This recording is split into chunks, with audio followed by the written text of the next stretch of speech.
So, Mr. Lynch, whenever you're ready. Thank you, Your Honor. May it please the court, I am Phil Lynch, and I'm here today for Les Burk.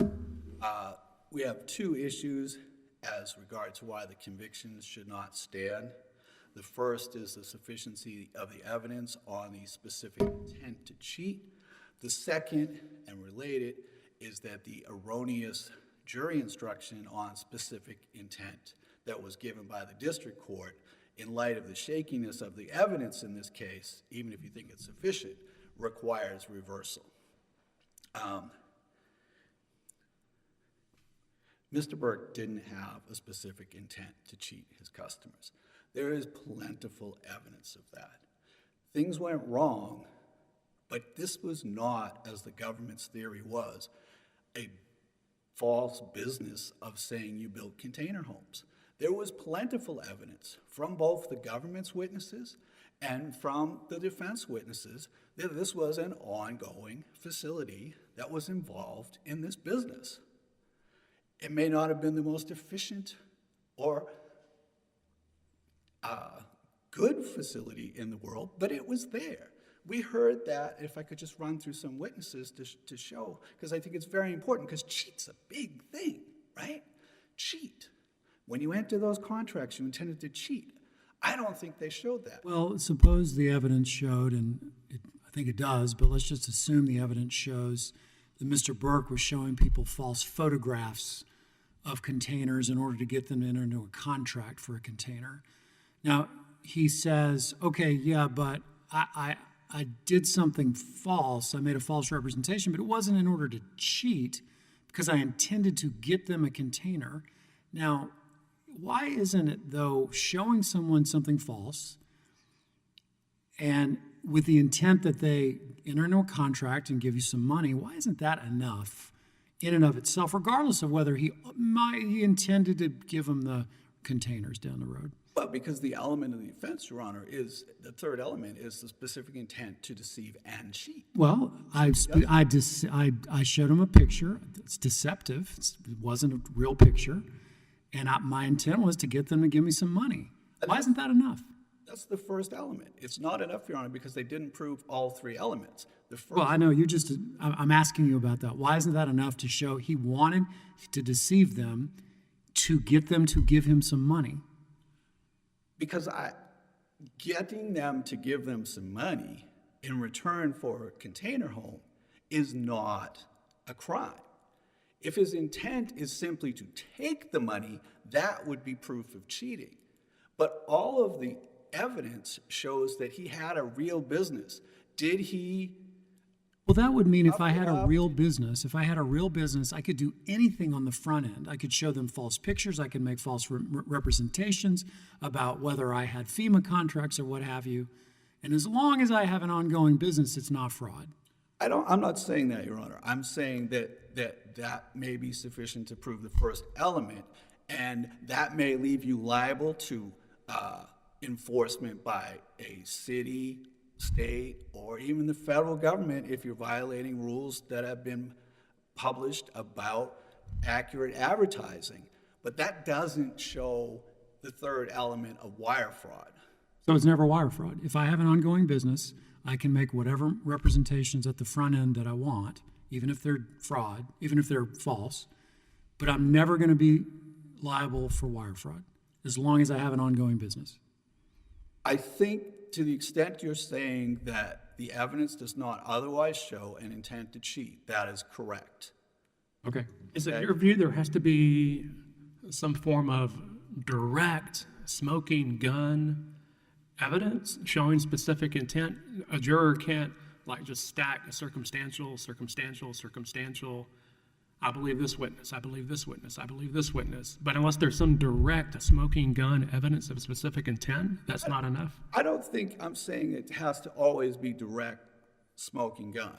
I'm saying that in this case, the circumstances of the entire picture are not enough for a reasonable juror to conclude that there was specific intent to cheat. And this is one of those rare federal offenses that actually has a fairly strong mens rea, right? In most federal offenses, it's knowing, and it's sort of like, that was good enough for everybody. but specific intent to cheat. So yes, we are going to, the court is going to and should look a little harder to see, did they prove this willful mental state?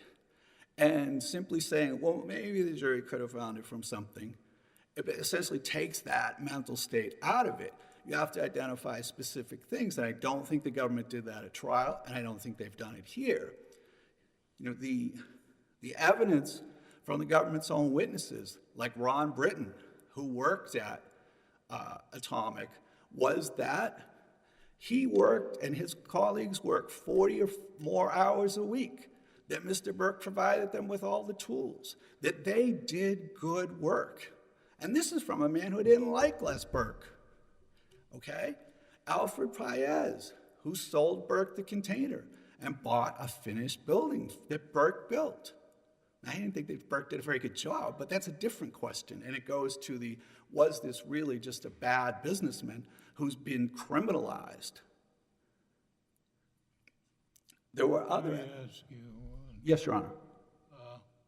how do you deal with the fact that the jury acquitted your client on some charges and convicted him on others?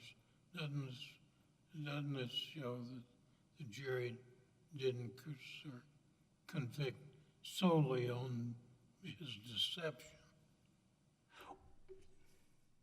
That's a good question, Your Honor, and I would say that the circumstances of an individual case, it does show the jury was working at it, and I agree with that, but the fact that the jury's working at it doesn't relieve the government of its burden to prove the element. And I would say that in none of these customers did they show that they had a specific intent. To go back to Judge Willett's question, this is an ongoing business in which there are a few customers who didn't get what they contracted for. I understand why they're disgruntled. I understand why they're unhappy. What I don't understand is where the government's proof of intent to cheat is. I'm not exactly sure why on Ms. Geis's counts they acquitted. We don't know that. But the question is less what did the jury do than could the jury have done what it did in convicting him reasonably. And I think because there isn't that evidence of specific intent, and I think, Judge Willett, go back to your question, it's a matter of the particular case. It's not a matter, not asking for a broad sweeping statement that there must be a smoking gun. But when there's this much evidence of a real ongoing business, and that comes from the government witnesses, Britton, Clayton, Anna Jones, Tess Pissarro, Olson, our witnesses, their witness, Gary Crossland, ours, Oscar Garcia, Louis Sines, who said he moved 50 at least of these finished containers for Mr. Burke. Yes, this business fell apart. I just don't understand the ongoing business part. Somebody could have an ongoing business and still intend to defraud with respect to that business. You can give people products from your ongoing business and then say, or a jury's entitled to say, well, he wanted to sell more than he could, so he made false representations at the front end. He showed pictures that weren't actually the containers. He said he had contracts that he really didn't have. And the jury could say, well, he went into that intending to take their money through false pretenses. I just don't understand the ongoing business part. I think it's important because of the separation that we have between Day and Burke. Burke's the manufacturing guy. Day is out there selling away, and he's very smooth and seems not to be paying much attention to anybody once he gets his signature. Les is back at the facility trying. Yes, he put up those things and he shouldn't have. I'm not defending that. But Les is back at the facility trying to meet these contracts. And to criminalize the fact that... That's a story. The jury might have believed that or not, right? Well, if the government had... I don't think... I see what you're saying, Your Honor. I don't agree with that. I don't think the evidence is there that Les Burke intended to cheat anybody. I think Les Burke is just in over his head, working, doing all sorts of not very smart things that dig him a deeper hole, and that's not specific evidence of intent to deceive and cheat.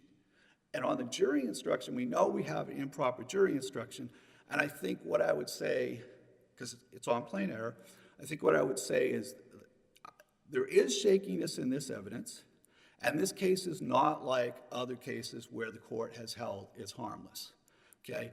In Perez Gorda, the husband and wife told blatant lies about his level of disability and her level of necessary caretaking. And there was government evidence that showed he claimed not to be able to walk. They had a bunch of witnesses who said he's walking. She claimed she had to spend a lot of time, all the time with him and take care of him constantly. They had government witnesses who talked about her going on vacation for 9 days. That, Judge Willett, is kind of circumstantial evidence, not smoking gun necessarily evidence. So that's very strong evidence. Logston, the unpublished case that my friend cited to the court recently, is a Ponzi scheme. Ponzi schemes are different. I think maybe this plays to the ongoing business, Your Honor, that a Ponzi scheme, there is no there. Your intent from the beginning is to take that money. And that's what happened in Greenwell and Logston. And so since there was nothing there, it was nothing but a grab for money. They had no fund to put it in. That's different than here, where he does have a facility. He is trying to work. He fell behind, he screwed up. But criminalizing that as a federal offense and sentencing him to 20 years, I think he at least should have had a chance for the jury to decide, did we find cheat in the conjunctive? Because he's doing 20 years on this, on a wrong jury instruction, and we presume that the jury's going to follow the instruction. If I might briefly shift to sentencing, I think that on both of the sentencing adjustments that we challenged, that the district court erred. Mr. Burk was not in a position of trust. This is not a fiduciary pretending to run an investment fund. This is not, as in the Buck case I cited, an example of someone who is the administrator of a program and gets to make discretionary decisions and is trusted by the federal government to make true statements about why the funds are needed. This is not, as I said in my reply brief, like the government wants to make it about, well, you're the boss, so therefore you abused a trust position. But that's not what Kay and Miller say. Kay and Miller say you have to have a position, a specific responsibility to people. And so, again, licensing in the Miller case, to be able to do Medicaid, medical equipment, you're lying to the government, you're abusing the trust that was in you and your license. If we agreed with you on the abuse of trust, what would that do to his guideline range? Excuse me, Your Honor? If we agreed with you on the abuse of trust, what would it do to his guideline range? That would take it down 2 levels. Okay. Okay. The leadership adjustment would take it down 4 levels. If there was a crime, and I don't think there was, it was Les Burke and it was Ethan Day. And here the ongoing business plays in again, because the government's theory now is otherwise extensive, okay? Because the government concedes correctly that these people who were doing actual work, building actual houses, were participants in a criminal enterprise. They were doing their jobs, okay? And the government concedes that they're not participants, and that's right under the guideline commentary. And so the question becomes, is it otherwise extensive? And it's not. It's, if you think the worst of it, it's a handful of contracts by 2 people, Day and Burke. And that would take it down. I think it should take it down 4 levels, Your Honor, because I don't think there's any leadership here. I'll point out to the court that another panel sustained a 2-level adjustment for Mr. Day, but they did so under what I think is an incorrect reading of participants. And so I would urge the court to look at the commentary on that and find that these people were not participants. They were actually doing legitimate work for customers who got their products. I have nothing at this moment, Your Honor. Okay. Thank you. Thank you, Mr. Lynch. We'll now hear from Mr. Durbin, representing the United States. Welcome. Thank you. Good afternoon, Your Honors. Richard Durbin for the United States. I'll start with the sufficiency issue. I see it differently, and I don't think that the sufficiency issue requires proof that the entire business was bad. I think that this court has seen a lot of cases where a business starts to go bad and a fraud develops basically on the belief that, well, if we can just get through this rough patch, We'll lie for a while, we'll cheat, we do it with loans, we do it with all kinds of things. That is a fraud, even though they were at some time operating a legitimate business. It was very common in bank savings and loans about 35 years ago. But there's more in this one. There is a lot of evidence, I think, of specific intent to defraud. And one of the things I would direct the court's attention to is an email between Day and Burk fairly early on in November of 2015. It's Government Exhibit GX01407. And in that email, they're discussing cash flow problems. Very early on, they have cash flow problems. It's very shortly after, I believe, they've had an agreement with one of the victims that testified, and they're talking about we should collect money before we move on with the bills. We'll have $200,000 in sales to help with the cash flow. And so they were having difficulties very early on. They were making representations thereafter to customers that they were going to build within 90 days, build within 6 weeks, whatever the representations were. And they knew full well that their business was not a model that was working. Then it went beyond that. There were additional emails. There were discussions at GX01409 about putting false reviews, favorable reviews on a website because they were having difficulties with customers who were complaining. They specifically removed the name Atomic from the name of the company, Atomic Container Corporation, whatever it was. They didn't change the practice. They didn't change their practice of keeping the money, of putting people off, of not producing the containers. They changed their names.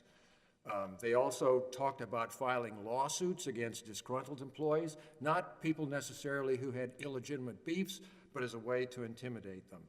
Even one of their own employees, Kelsey McMaster, said she was a marketer for them, and she became uncomfortable because she recognized there was a pattern of deals falling through, which and a lot of excuses and blaming clients.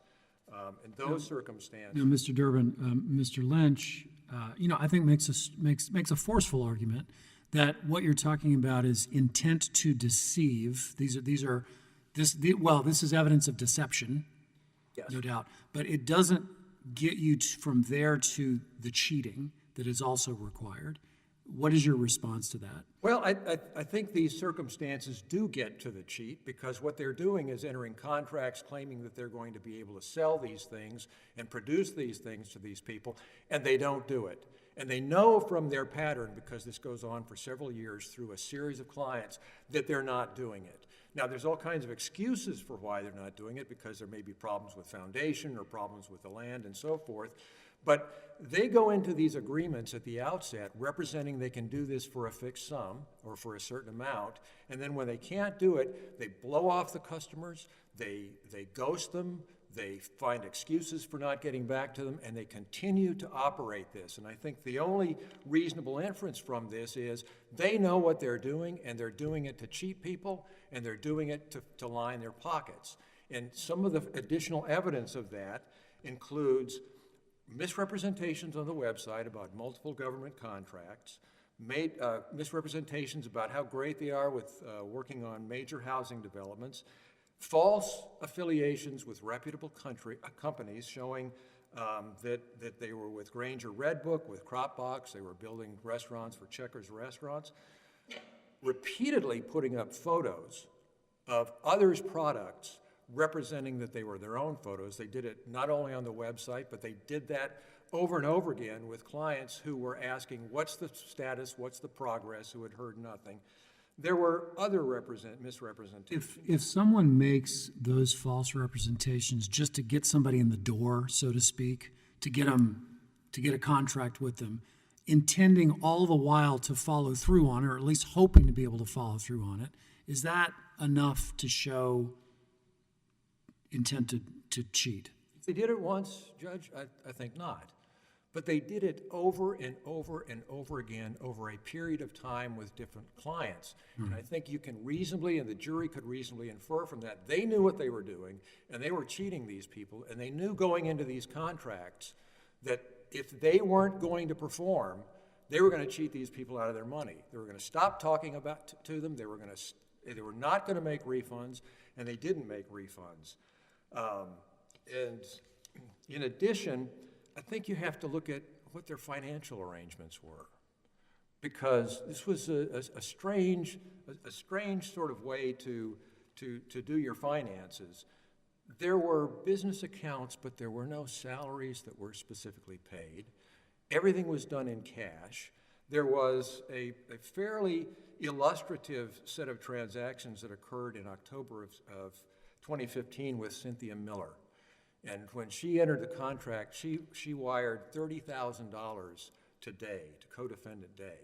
He then proceeded to wire $20,000 to Burke's business accounts, and from his own accounts, he took withdrawals to pay Verizon Wireless, Forever Flawless Cosmetics, a gas station, Airbnb, Holiday Inn, all kinds of personal expenditures. The money that went into Burke's account did not go to paying, well, a small amount went to paying business expenses, but much of it went to McDonald's, Blake's Lotta-Burger, Cinemark Theaters, Taco Bell, Sam's Club, and on it goes, all personal expenditures. This clearly demonstrated that they were in it for the money. They weren't in it to make the business work. They weren't in it necessarily to make these people whole, and in fact, they went out of their way not to make people whole. And to make it even more evident, more obvious, throughout the course of this, Burk changed the name of the companies twice. He changed it from Atomic to American to Universal. When the FBI got a hold of his accounts, he got Ileana Velasquez to open up Universal Container and Container Homes, and she had a bank account, again, which he was directing payments to go into and out of, all cash payments.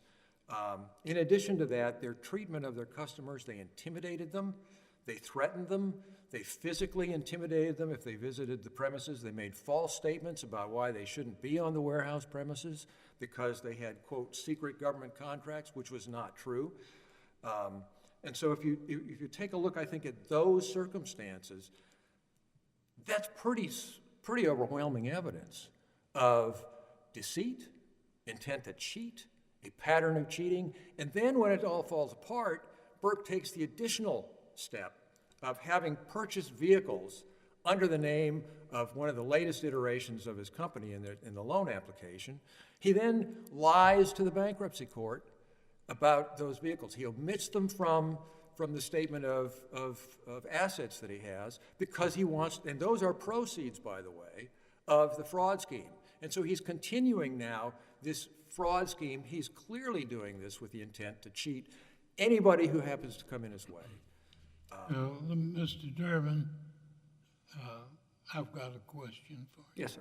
I don't hear as well as I once did. I don't either, Judge. You may have touched on this, but there was a two-level adjustment for abuse of a position of trust under the sentencing guidelines by the district court. Did it err in doing so? I don't think so, Judge, and the reason I think that is because the position of trust looks to two factors. One, a position of a professional or managerial position with discretion in that area, and the judgments are given substantial deference, and there is significantly less supervision over that person. And doesn't every business owner have managerial discretion? I don't know if it's every business owner, but if you look, the cases that we cited, the Miller case and the Kay case and the case that Mr. Lynch cited, the Buck case, those were all CEO, president, manager owners of those corporations. So was Mr. Burk. And I read the commentary of the guideline to say, look, it doesn't apply to your ordinary salesman. It doesn't apply to the car lot salesman. But Mr. Burk is the owner, operator, manager. He controls everything. But what about somebody who owns their own plumbing company, electrical company, interior design company? It's just them. They're just sort of a tradesman. They're just, a contractor, and say they defraud their customer. Do they all hold positions of trust over their customers? On those bare facts, probably not. But the facts of this case, I think, put Mr. Burk in a substantially different position. He's the owner. He runs the finances. He offers stock. He offers stock in exchange for disgruntled customers as compensation. He offers stock to employees. He offers stock on the internet. Those are the types of circumstances that the court has looked at. Are there cases out there that upheld this adjustment when there wasn't either somebody with a fiduciary duty or a fraud against the government? Has that adjustment ever been applied and upheld outside of those two facts? Either where there was no fiduciary duty and no fraud committed against the government itself. I can't make a representation. Okay. I don't know that. Okay. But I know that in the case of I believe it was Kay. It was the president of the corporation that made bribe payments to Haiti. He didn't have a fiduciary relationship with the government of Haiti or Haitian officials, but this court said that notwithstanding that was an abuse of a position of trust. I mean, the comments to, was it 31B3? The comments, they provide examples that don't really map That's correct. perfectly They don't. onto the facts of this case, but they do talk about people who are in positions of trust, like pilots, lawyers, doctors, demolition experts, people like that. Right. There is ambiguity in that.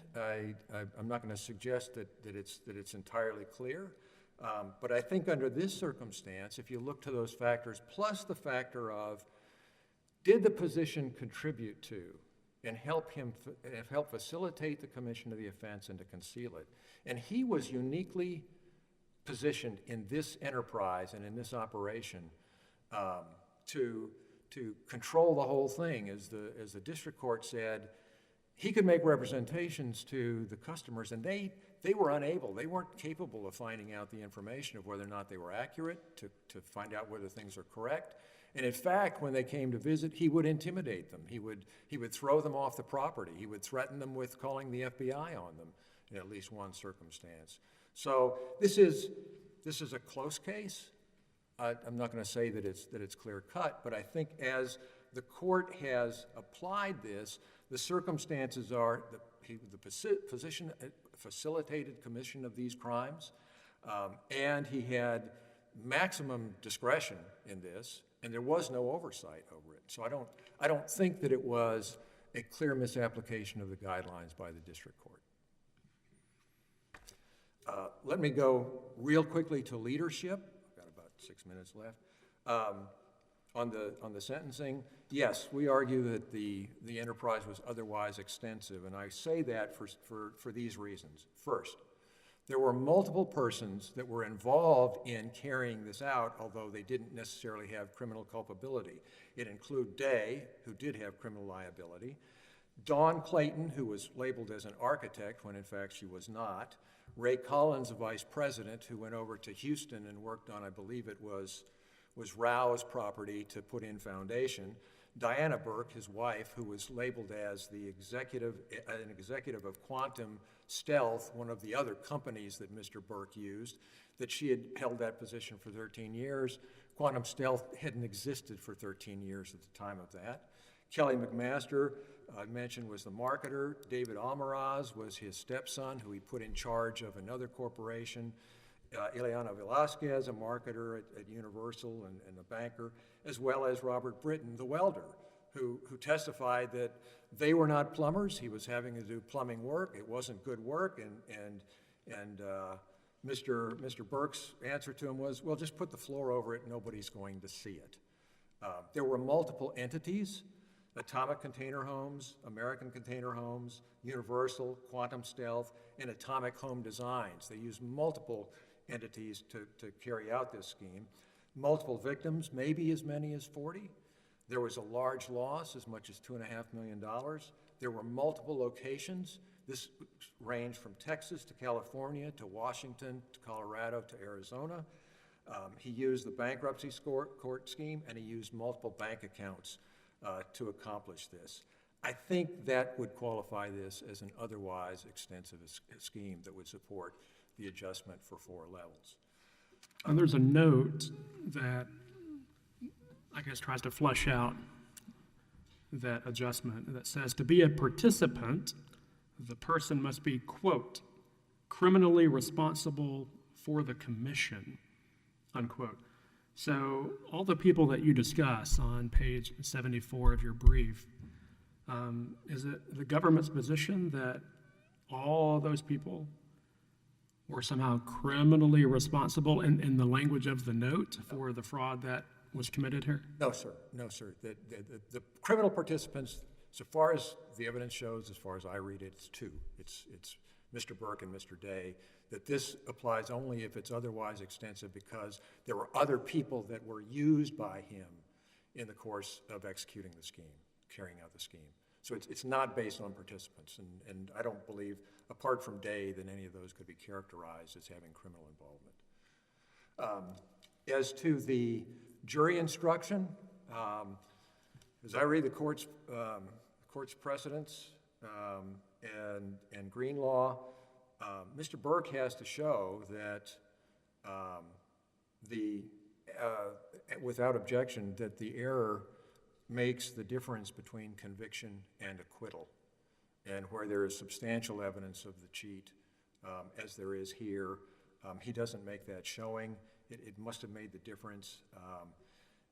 He's got to show at least a reasonable probability that he would have been convicted if the jury had been so instructed.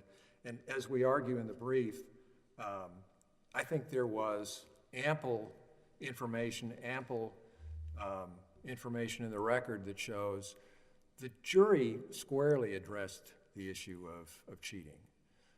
It was the crux of the defense argument in closing. It was the focus of the government's argument in closing. The court's own instruction included an instruction about intent to operate a scheme to deprive another of property. And under those circumstances, given what the parties actually argued about, what the court directed them to, and the substantial evidence of fraud, I submit to the court that any error in the instruction was harmless. And to close, I would just go back to finally the matter of Mr. Burke and Mr. Day were otherwise operating a legitimate business. That's not really what the issue is. The issue is, did he execute a scheme to defraud? Did he defraud these people who testified at trial? And I think the evidence squarely shows it. I'd suggest, I don't know if the metaphor is apt, but even a sleeping dog will sometimes trip up a burglar. And Mr. Burke clearly cheated and defrauded the people who testified against him at trial, regardless of what his intentions might have been to provide service or provide products to others. And his convictions should be affirmed as well as the sentences. Okay. No questions, I'll sit down. Mr. Durbin, thank you very much. Mr. Lynch, we'll see you back on rebuttal for 5 minutes. If I have that much, Your Honor. Go right ahead. I think that to just go through a couple of quick things, the contract that they used said that construction would be within, and it wasn't, I don't think ever as early as 6 weeks, it was like 90 to 120 days after permitting and citing things were, the fact that some people, memory may have been, the contract said this, like Ms. Wade looked at it and said, oh no, that was actually later. And she also said that about who bore the foundation costs. So I understand these people are disgruntled, but some of the disgruntlement wasn't borne out by the evidence. So I would dispute that everything was cheating, It simply wasn't. And I think this really goes to the instruction. I don't think the evidence is sufficient, but I think this really goes to the instructional. Juries are presumed to follow the court's instruction. And what did the court tell them in this case? You have to have an intent to deceive or cheat. Cheat is a powerful word.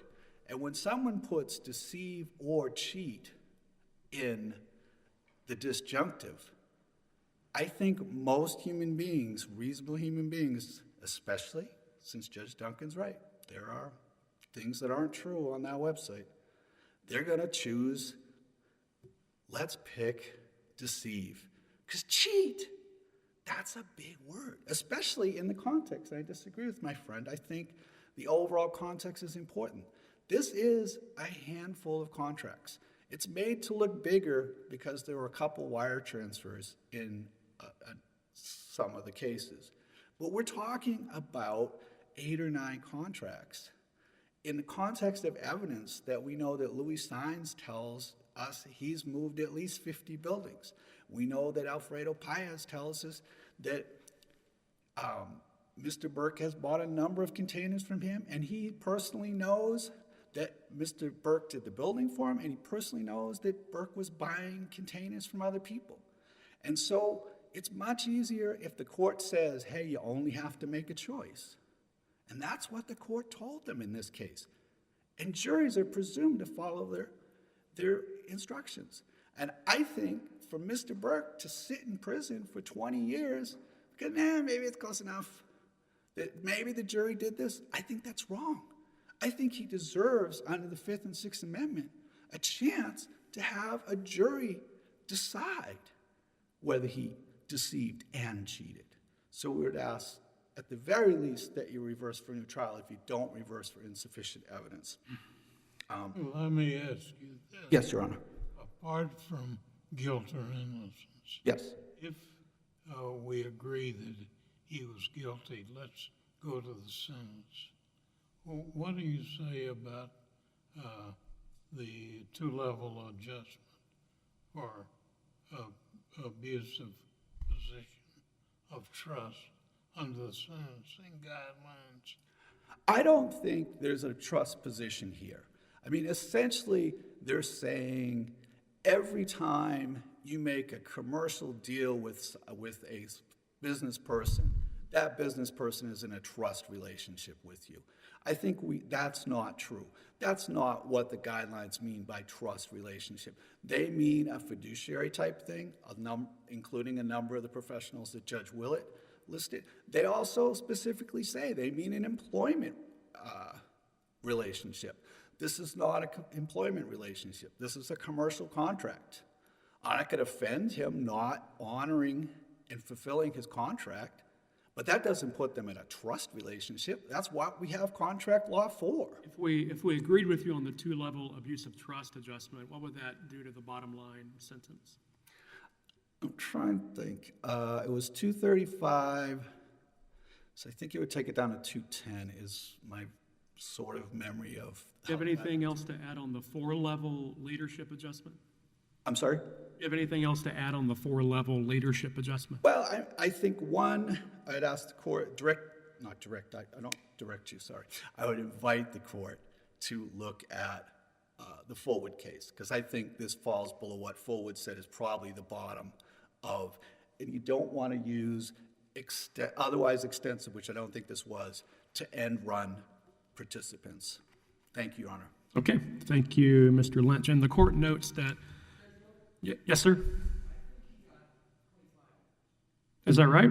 I only showed 20 on my paper, but if you have anything else to add, feel free. He got 20 years on the wire fraud. And Oh, I'm sorry. I thought you meant how much time he got at the podium. I'm like, no, I think it's 20. Okay. No, Okay. no, we're used enough to each other. We wouldn't do that ever to each other. Thank you. He did. He got 5 consecutive on the bankruptcy fraud. Okay, So 20 on the. very good. Well, Mr. Lynch, the court notes that you're court-appointed, correct? All right, well, we thank you for your advocacy. We appreciate it. Mr. Burk is well represented. And with that, the case is submitted. We thank you both.